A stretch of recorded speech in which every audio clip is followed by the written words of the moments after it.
Branding helps you to be identifiable, unique from other people.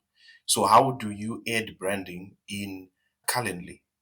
So say with Greg here, we go to this drop down and then we click on branding. On branding there, you can add your logo. In this case, I just added a logo. Just let me show you how to edit. So you just click upload image and then you go to where you had saved your logo and click open. And then you crop the image. In this case, I want it to fill the entire screen. So I'm just going to do that.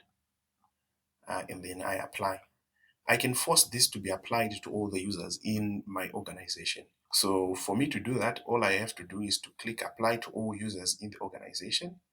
There's also a Calendly branding that occurs. Whenever you start using Calendly, you see it as a small banner written Calendly. So to be professional, you can remove that Calendly branding by just toggling this and it will turn off. Then you can also apply the same setting to all the users in your organization. Once you do this, you click Save Changes. Then what you notice that your branding will be uniform throughout the organization and in or your own account. So if we go back home there, we choose Tom there, you'll find that in Tom's account, this branding will be applied. How do we see that? Let's just copy one of the meetings and then we place it like that. You'll notice that the branding has been applied even to the other members in the organization.